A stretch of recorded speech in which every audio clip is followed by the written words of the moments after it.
تو جو فرعون تھا وہ اس حد پر آ گیا کہ ان کو اب قتل کر دیا جائے، لہذا ان کی فوج میں یہ مشاورت ہونے لگی کہ اب موسیٰ علیہ السلام کو قتل کر دیتے ہیں۔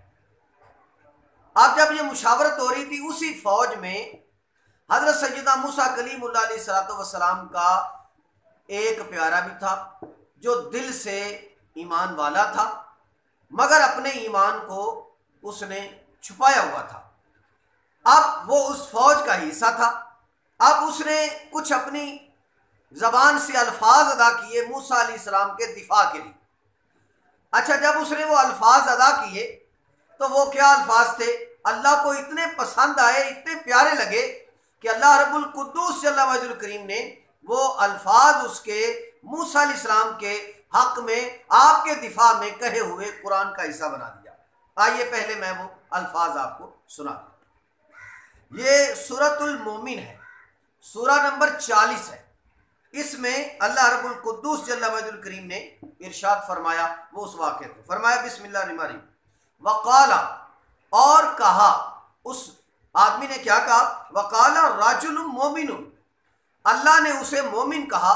فرمایا اس مرد مومن نے کہا، کیا کہا؟ کہنے لگا من آل فرعون، جو آل فرعون میں سے تھا، وہ بھی فرعونیوں کا حصہ ہی تھا۔ اب اس نے کیا کہا؟ یکتم ایمانہ، وہ شخص اپنے ایمان کو چھپائے ہوئے تھا۔ ایمانہ اتقتلون، اس نے کہا اوے مار سٹو گے انہوں تسی، اسے کیوں مارنا چاہتے ہو، کیوں قتل کرنا چاہتے ہو؟ اتقتلون رجل، اسے اس لیے مارنا چاہتے ہو، اتقتلون رجلا، اس لیے اس ایک آدمی کو مار دینا چاہتے ہو، ان یقول ربی اللہ، صرف اسی لیے نا کہ وہ کہہ دیتا ہے اللہ ایک ہے۔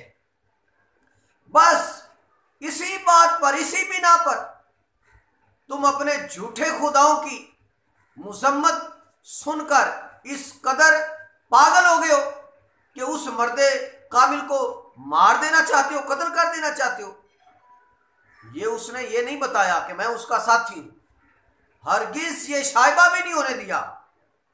کچھ الفاظ اس طرح بنا کر اس نے کہے کہ اپنا ایمان بھی ظاہر نہیں کیا، اپنی حقیقت کو بھی ان پر آشکارا نہیں ہونے دیا، اور ان لوگوں کو قتل کرنے سے روک بھی رہا تھا۔ اچھا، پوری بات کر لوں میں۔ وَقَدْ جَاءَكُمْ، وہ کہنے لگا کہ اور تحقیق وہ آیا ہے تمہارے پاس، بالبینات، کہنے لگے وہ موسیٰ علیہ السلام جسے تم ایویں ہی سمجھ رہے ہو، وہ روشن دلائل لے کر آیا ہے، وہ نشانیاں لے کر آیا ہے، اس کے پاس کمالات ہیں، تم ان کے کمالات کا جواب تو دے کر بتاؤ۔ پھر من ربکم، وہ اپنے رب کی طرف سے نشانیاں اور کمالات اور معجزات لے کر آیا ہے۔ وَإِيَّكُمْ کاذباً، اور اگر وہ ہے جھوٹا، ان سے کہہ رہا تھا، ان کی زبان میں کہہ رہا تھا کہ وہ تو کمال لے کر آیا ہے، اب ان کی نبوت اور رسالت کی گواہی بھی دے دی، مگر ساتھ ہی میں ان کی زبان کے مطابق انہوں نے الفاظ کو اور بدلا اور کہنے لگے وَإِيَّكُمْ کاذباً، کہنے لگے اگر وہ جھوٹا ہے، فَعَلَيْهِ، تو اسی پر ہے، کاذبُهُ، اس کا جھوٹ، کہنے لگے اگر وہ جھوٹا ہے تو تمہارا کیا نقصان کرتا ہے، وہ اپنا ہی نقصان کر رہا ہے۔ وَإِيَّكُمْ صَادِقًا يُصِبْكُمْ بَعْضُ الَّذِينَ يَعِدُكُمْ إِنَّ اللَّهَ لَا يَهْدِي مَنْ هُوَ مُسْرِفٌ كَذَّابٌ، کہنے لگے اگر وہ جھوٹا ہے تو اس کے جھوٹ کا وبال اسی پر پڑے گا، اور اگر وہ سچا ہے جیسا کہ وہ وعدہ کرتا ہے تم سے، ان اللہ، بے شک اللہ، لا یہدی، ہدایت نہیں دیتا، جیسا کہ تمہیں اس نے بتا رکھا ہے کہ اللہ جھوٹوں کو ہدایت نہیں دیتا، تو اگر وہ جھوٹا ہے تو اس کے جھوٹ کا وبال اسی پر ہوگا، اور اگر وہ سچا ہے جیسا کہ اس کے پاس نشانیاں ہیں تو پھر کے ساتھ لڑنے والوں کو، حق کے مقابل میں آنے والے باطل کو، اور ایسے باطل گروہوں کو، ایسے باطل لوگوں کو جو حق کے مد مقابل ہو جائیں، اللہ انہیں ہدایت نہیں دیتا، اللہ انہیں کبھی بھی سیدھے راستے پر چلنے کی توفیق نہیں دیتا، کیونکہ وہ حد کے مقابلہ، وہ حق کے مقابل آ جاتے ہیں۔ لہٰذا یہ بات اس مرد مومن نے کی۔ یقیناً مختصر سے وقت میں آپ کو یہ بات میں جو ہے وہ سمجھا چکا ہوں، یقیناً آپ کی سمجھ میں بھی آ چکی ہوگی، بات اتنی مشکل بھی نہیں ہے کہ موسیٰ علیہ السلام نے جب اعلان نبوت فرمایا تو آپ کے حق کی گواہی میں ایک شخص نے ایمان چھپائے ہوئے فرعونیوں میں سے تھا، فرعونیوں کی فوج میں سے تھا، فرعونیوں کے گروہ میں کھڑا ہو کر اس نے موسیٰ علیہ السلام کے قتل کے منصوبے کو جو ہے وہ ہٹانے کی کوشش کی۔ بس بات میں یہ کرنا چاہتا ہوں، اب جب اس نے ہٹانے کی کوشش کی نا، تو تفسیر حضرت ابن عباس میں در منصور میں حضرت مولا علی علیہ السلام کا آپ کا فرمان درج ہے۔ آپ فرماتے ہیں کہ جب اس نے یہ بات کہی نا تو اللہ اتنا راضی ہو گیا اس پر، اتنا خوش ہوا کہ اللہ نے اسے اتنا عظیم انسان بنا دیا کہ اس کے نام پر اللہ نے قرآن میں ایک پوری سورت اتار دی، اور اس سورت کا اس کی وجہ سے نام ہی رکھ دیا مومن۔ کمال ہو گیا۔ دیکھا آپ نے، اللہ کے نبی کے دفاع میں ایک جملہ کہنے والے کے نام پر قرآن میں پوری سورت اتر آئی، اور اس بندے کی فضیلت کیا ہوئی؟ فضیلت یہ ہوئی کہ حکم ہوا اللہ کی جانب سے، محدثین اور مفسرین نے فرمایا کہ اگر اس بندہ مومن کے جس نے ایک جملہ کہا نا موسیٰ علیہ السلام کے دفاع میں، اگر اس کی اس نیکی کو ایک پلے میں رکھا جائے، مشرق ایک پلے میں ہو، مغرب ایک پلے میں ہو، شمال ایک پلے میں ہو، جنوب ایک پلے میں ہو، تمام حجر ایک پلے میں ہو، تمام شجر ایک پلے میں ہو، تمام نباتات ایک پلے میں ہو، تمام حیوانات ایک پلے میں ہو، گویا کہ ساری کائنات کو اگر ایک پلے میں رکھا جائے اور اس مرد مومن کے اس ایک جملے کو ایک پلے میں رکھا جائے تو اللہ نے اس کو یہ فضیلت عطا فرمائی۔ محدثین فرماتے ہیں کہ اس کا ایک جملہ ان ساری کائنات کے وزن سے بھی زیادہ بھاری ہوگا، بلکہ یہاں تک محدثین نے فرمایا زمین سے لے کر آسمان تک کا جتنا خلا ہے، اگر اس میں اس کی نیکی کو رکھا جائے تو سارا خلا بھر جائے۔ اللہ اکبر۔ یہ جملہ ایک تھا، ایک جملہ، پھر ایمان کو ظاہر بھی نہیں کیا۔ اور حضرت مولا علی کرم اللہ تعالیٰ وجہ الکریم نے کیا فرمایا؟ آپ فرماتے ہیں اس مرد مومن نے جو ایک نیکی کی نا، کتنی کمال کیا ہے۔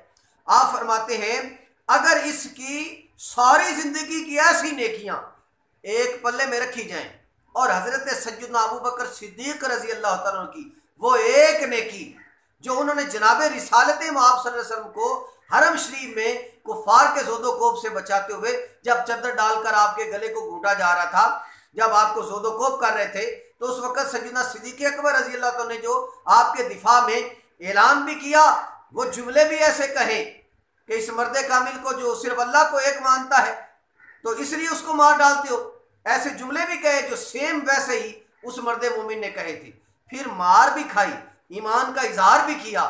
آپ فرماتے ہیں یہ ان کی یہ نیکی ان کی نیکیوں سے کئی درجہ زیادہ فضیلت والی ہے۔ اب یہ صدیق اکبر کی بات تھی جس نے صرف ایک مرتبہ دفاع کیا، اس مرد مومن کی نیکیوں سے بھی کئی گنا نیکیاں بڑھ گئی۔ تو کمال نہیں ہو گیا کہ جس بندے نے ایک مرتبہ دفاع کیا اس کو یہ کمال ملے؟ اور جناب ابو طالب علیہ السلام جس نے جناب رسالت مآب صلی اللہ علیہ وآلہ وسلم کی جب تک زندہ رہے دفاع کیا، جب تک آپ کی جان میں جان رہی، رسالت مآب صلی اللہ علیہ وآلہ وسلم کی جان میں کسی کو آنکھ اٹھا کر دیکھنے کی جرت نہ ہوئی، تو اس ابو طالب کے بارے میں بھلا کیا خیال ہے؟ میرا وجدان کہتا ہے کہ حضرت سیدنا ابو بکر صدیق رضی اللہ تعالیٰ جن کو اتنا کمال ملا، اگر ان کی ساری زندگی کی نیکیاں ایک پلے میں رکھی جائیں تو جناب ابو طالب کی ایک ایک رات کی وہ نیکی جو بیدار ہو کر کبھی اٹھ کر محمد مصطفیٰ کو دیکھا کرتے تھے، تو وہ ایک نیکی کو بھی ان کی نیکیاں جو ہے وہ پورا نہیں کر سکتی، لہٰذا ان کی ایک نیکی بھی ان تمام نیکیوں پر بھاری ہوگی۔ آپ دیکھیے نا بھلا کمال عقل ہے بھئی، جناب رسالت مآب صلی اللہ علیہ وسلم وہ واقعہ یاد کریں کہ جب آپ کے پاس ایک مرتبہ پانی ختم ہو گیا صحابہ کے پاس، تو صحابہ نے عرض کی، آپ نے ارشاد فرمایا وہ پہاڑ کے پیچھے چلے جاؤ، کالے رنگ کا حبشی کالے رنگ کی اونٹنی پر مشق لیے جا رہا ہے، اسے لے آؤ۔ لے کر آئے، اللہ کے نبی نے اس سے پانی طلب کیا، اس نے دے دیا، آپ نے مشق کے دہنے پر اپنا دست مبارک پھیرا اور فرمایا اس مشق سے پانی بھر لو۔ تمام مشقیں اس مشق سے نکال لی گئی، یہ مشق اتنی کی اتنی، اور وہ حبشی بڑا حیران ہوا۔ جب حیران ہوا تو آپ نے قریب بلایا اور اس کے چہرے پر آپ نے اپنا دست انور پھیر دیا۔ آپ نے اس کے چہرے پر ہاتھ پھیرا تو وہ حبشی جو ہے جو حیران تھا، اب صحابہ حیران ہو گئے۔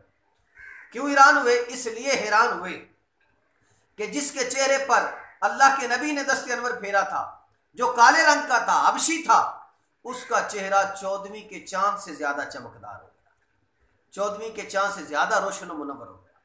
اور پھر آپ نے قریب بلا کر اس کے دل پر ہاتھ پھیرا تو اس کا دل روشن و منور ہو گیا، ایمان سے لبریز ہو گیا، زبان پر کلمہ طیبہ جاری ہو گیا۔ اللہ کے بندو، کتنی پیاری حدیث ہے، کتنا پیارا واقعہ ہے۔ ذرا اس سے نصیحت کیا لی آپ نے، اس سے نتیجہ کیا اخذ کیا؟ اللہ کے نبی نے ایک بار چہرے پر ہاتھ پھیرا تو چہرہ چاند سے روشن، ایک بار دل پر ہاتھ پھیرا تو اس کا سینہ ایمان سے منور ہو گیا، زبان پر کلمہ طیبہ جاری ہو گیا۔ تو کمال نہیں ہو گیا کہ ایک بار ہاتھ پھیرنے سے جس کا سینہ روشن ہو جائے تو اس کے سینے کے ساتھ جس کا سینہ لگتا رہا اس کے سینے میں ایمان نہیں آیا؟ تو اللہ تعالیٰ ہدایت کی دولت سے نوازے، اللہ تعالیٰ ایمان کی دولت سے نوازے۔ تو ایسی جو ہے وہ صرف اپنی مشہوری کے لیے تو جناب ابو طالب علیہ السلام کے بارے میں اس طرح جو بک بک کی جا رہی ہے یہ نہ کی جائے۔ اگر ان کے احسان کو بیان کر سکتے ہیں تو کریں، ورنہ نہیں کرتے تو ان کے ایمان پر بالکل کسی کو بھی حق نہیں ٹھہرتا کہ وہ آواز اٹھائے اور اس طرح کہے۔ اور جو باتیں قرآن میں واضح طور پر یہ نیٹ پر یہ چیلنج دے رہا ہوں، ایک بھی کوئی آیت جناب ابو طالب کے کفر کے بارے میں نکال کر دکھاؤ۔ جو لگائی جاتی ہیں وہ چسپاں کی جاتی، من گھڑت طریقے سے لگائی جاتی ہیں، حالانکہ ایک بھی آیت جناب ابو طالب کے مخالف میں نہیں ہے۔ ہاں ان کے حق میں ضرور ہے۔